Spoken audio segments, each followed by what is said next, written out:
N'abandonne pas, apprends à te reposer.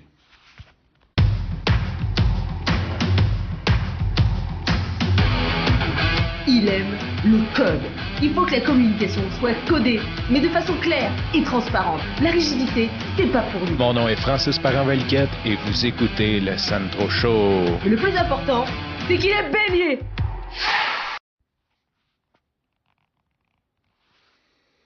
Si tu te promènes un peu sur Facebook, Instagram, LinkedIn, il y a toujours des gens, des coachs, des gens qui veulent notre bien-être, des gens qui repartagent ça, qui vont mettre des citations. Je pense que c'est un peu comme les cadres de motivation qu'on avait dans les bureaux, mais version beaucoup plus contemporaine parce que ça bouge, ça va vite, on en voit de plus en plus. Et des fois, il y en a qui, quand même, je me laisse prendre au jeu, m'accroche ou je lis, je fais une réflexion dessus. Et l'autre jour, j'en ai vu une que c'était écrit « Quand c'est difficile, n'abandonne pas, apprends à te reposer ». Et celle-là, je sais pas pourquoi, elle m'a parlé parce que j'ai sûrement abandonné souvent par fatigue quand dans le fond, j'aurais juste peut-être dû prendre un moment de repos et revenir par la suite. Puis pourquoi je vais te parler de ça? Parce que ce matin, j'ai eu un bel exemple. C'est un micro-exemple, c'est pas un exemple. Ça fait partie d'un tout, je pense. Et j'ai eu un bel exemple de ça ce matin. Donc, ce matin, première fois qu'il faisait moins 15 ressentis sur Montréal cette année. On a eu un automne on est encore en automne. Donc, on a eu un automne très, très, très, très clément. J'en ai parlé hier dans l'épisode de la première neige. Il faisait encore 30 à l'Halloween. On se promenait en T-shirt. Même le mois de novembre, pas de neige. Quand même très doux. Je pense que j'ai couru en short quasiment jusqu'à début décembre. Il y a des fois, je mettais des pantalons longs, mais c'était quand même très, très doux, en fait, très doux comme température, très clément. Ce qui fait que quand un moins 15 arrive après, mettons, je sais pas, depuis avril, un 8 mois-ish, mettons, un 8 mois-ish de température clémente, ça fesse. Fait que je suis parti courir et aujourd'hui, ce matin, je faisais un 15 km en fait, donc 15,5 whatever.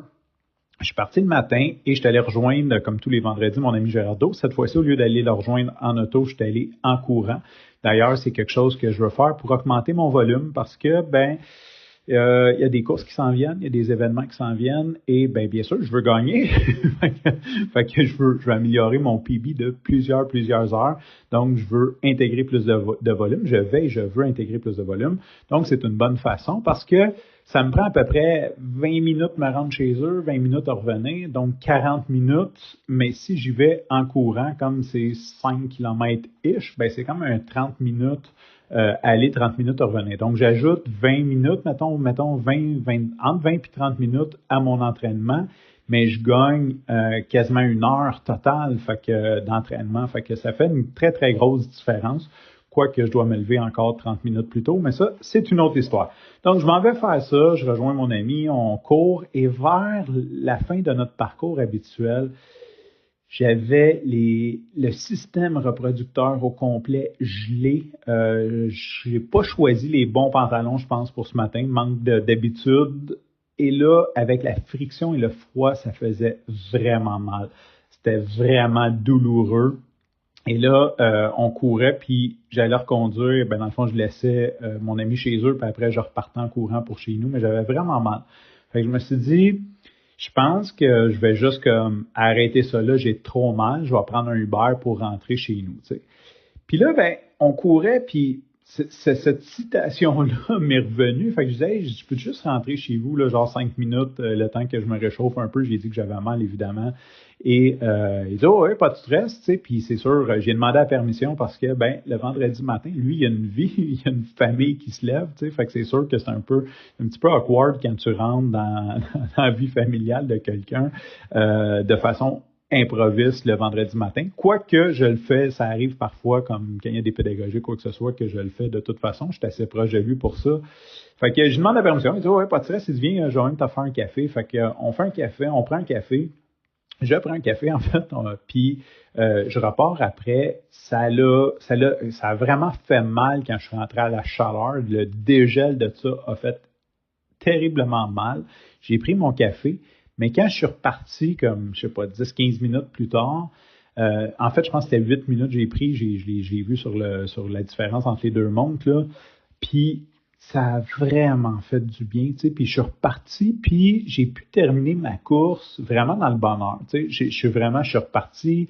Il y avait le lever du soleil, la luminosité de l'hiver qui rentre sur la ville. Il y a comme, tu peux voir par la luminosité, puis on dirait la densité de l'air s'il fait froid. J'ai de la difficulté à l'expliquer, mais il y avait quelque chose, une énergie dans cette luminosité-là qui est vraiment magnifique. Fait que c'était magnifique, c'était cool. J'avais le lever du soleil avec moi.